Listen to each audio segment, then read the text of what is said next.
This is degaris, Masculist, MGTOW flyers. That is 2-3 page essays on the themes of masculism and MGTOW, written by and read aloud by Prof. Dr. Hugo degaris.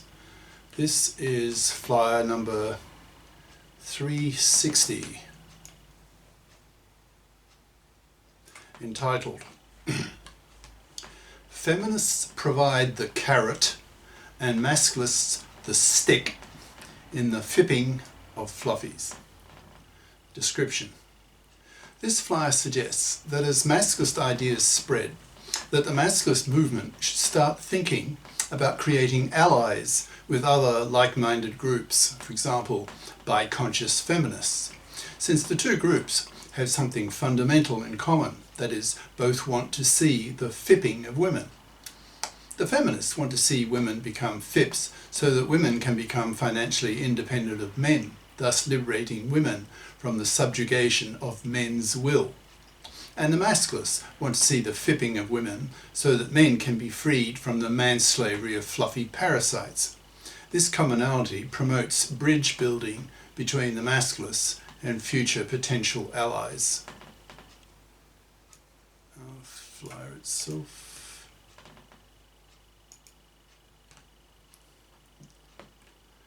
Feminists provide the carrot and masculists the stick in the FIPping of Fluffies, by Prof. Dr. Hugo degaris. Email profhugodegaris@yahoo.com. Website profhugodegaris.wordpress.com. Feminists and masculists need not be enemies across the board. For sure, masculists have a hatred of the hypocrisy of the fluffy feminists, who behave as feminists in the parliaments, but as fluffy parasites in the divorce courts, preaching equal rights for women, but rejecting equal obligations for women, by not bothering to have to FIP up, by bothering to get a career-competent education, so that women do not expect to be able to parasite off the money of a man, effectively manslaving him. Most masculists are second-wave male feminists, seeing the giving of equal rights for women, for example, equal pay for equal work, equal access to the professions, the MARA, that's maternity rejection right, aka abortion right, fault-free divorce, etc., as prerequisites to the effective FIPping of women. However, third-wave feminists, who are out to empower women legally and politically at men's expense, often strongly abuse men, especially in the divorce courts, and the fanatical objection of third wavers to the legislation of the PARA, paternity rejection right, which would force women to grow up, to FIP up, to behave as responsible adults. So masculists support the second wavers and despise and aim to destroy the third wavers. This flyer is about an area in which masculists agree with both second wavers and third wavers, and that is in the importance of women to FIP up. Feminists have been preaching to women for decades that it is important for women to study STEM, science, tech, engineering, math, so that they can obtain a well-paid job and hence be financially independent of a man. The feminists emphasize the financial autonomy of women by the need for women to FIP up. The feminists dangle the carrot in front of women, saying such things as, quote, "By becoming financially independent, you are no longer a slave to a man, doing what he wants you to do because he pays for you and hence controls you. By having your own career and a decent salary, you become the boss of your own life." End quote. Of course, the masculists agree with this reasoning and give it a different slant, looking at the other side of the coin, so to speak.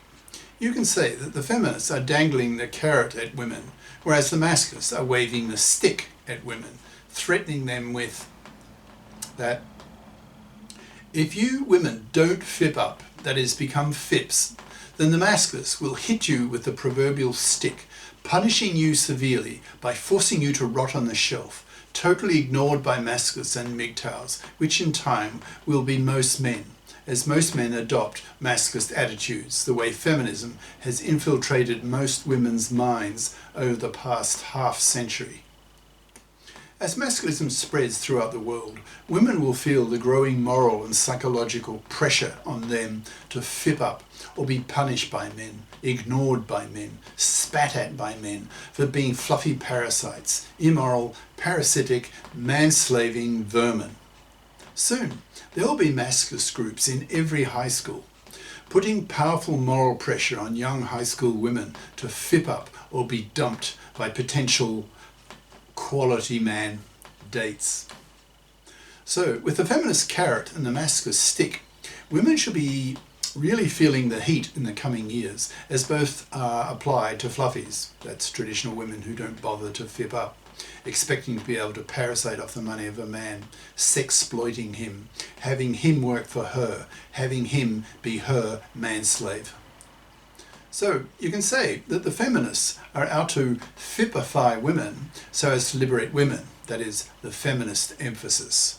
And that the masculists are also out to FIPpify women so as to liberate men, that is the masculist emphasis, so that men no longer have to be manslaves to the hated fluffy parasites. Feminists have been writing for decades, even centuries, about the importance of financial independence for women. There are many books on this topic. Masculists are now doing the same, but with the emphasis being on the liberation of men. Masculist theorists are very conscious of the enormous importance of the FIPping of women for the liberation of men, for the freeing of men from the traditional male gender role of being a manslave to a fluffy female. For example, if nearly all women are FIPs, the legislation of the para is made much more practical and doable. The divorce courts will give joint custody to parents, knowing that both of the two parents are FIPs who can take care of themselves financially. The widespread FIPping of women will create a moral expectation that it is a strong social expectation that women be FIPs or be spat at for being vile manslavers. Several generations back, there was a certain amount of sense in the two traditional gender roles of the mother looking after a horde of kids at home while the father was out at work earning the money to pay for his family. In those days, both parents had a full-time job. Without household gadgets, for example washing machines, microwaves, etc., cooking and washing clothes took many hours every day, keeping mothers' lives busy. My own mother was from a 12-sibling family on a farm.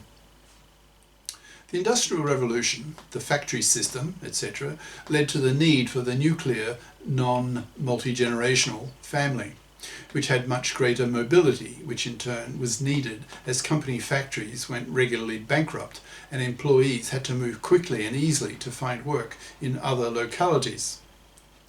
But over the decades, with the male inventions of the contraceptive pill, household gadgets, higher education, modern medicine, female life expectancies in the mid-80s, women chose to have 0, 1 or 2 kids, hence had a career window of half a century.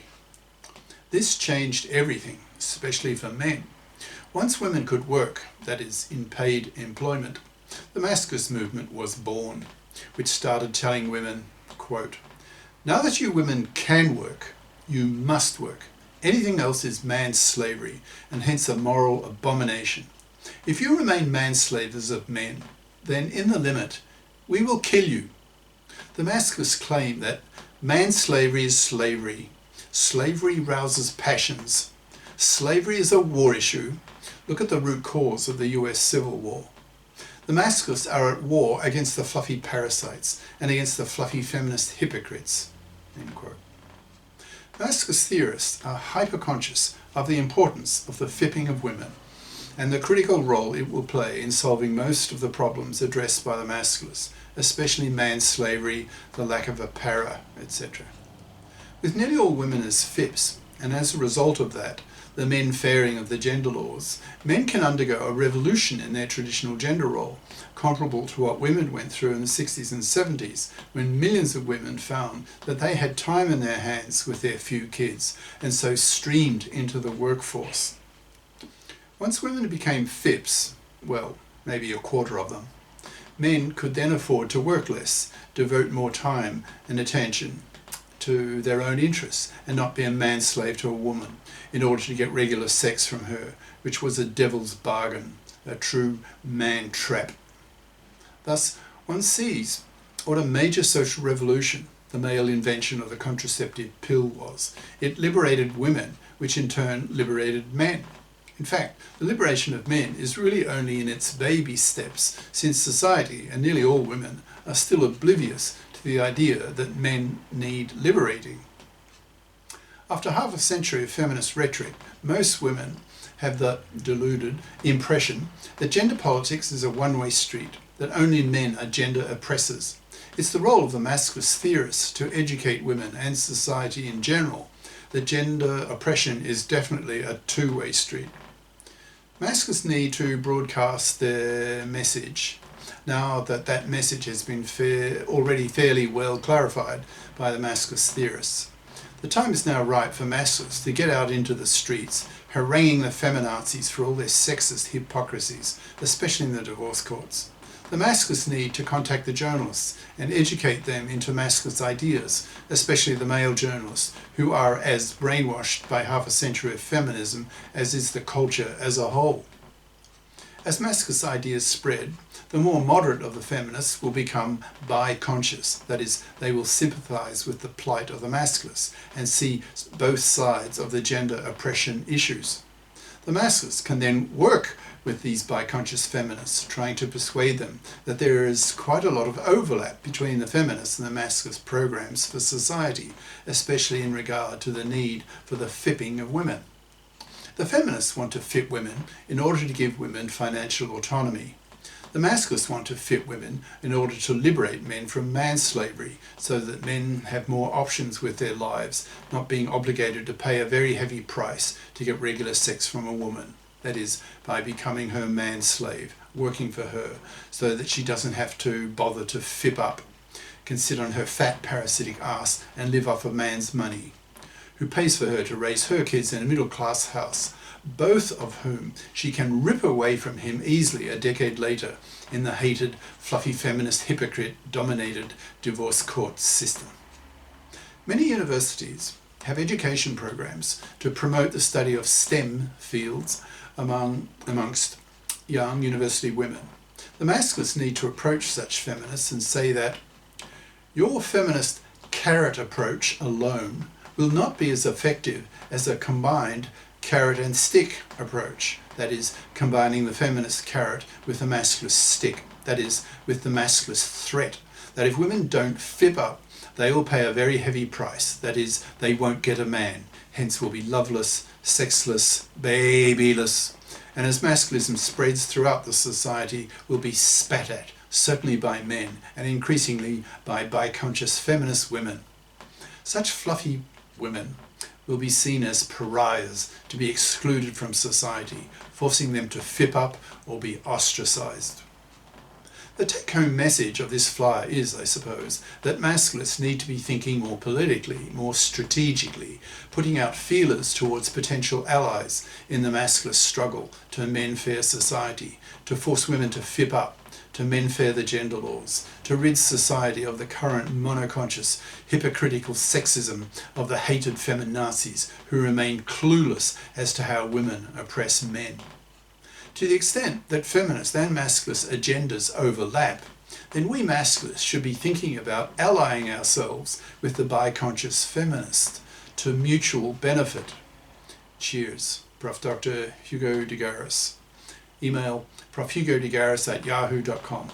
Website profhugodegaris.wordpress.com. Author of the book Masculism, Men's Rebellion Against Being Manslaves to Women, and e-textbook of 350 plus masculist flyers for men's studies courses. Freely downloadable in Microsoft Word format from my website. Ciao.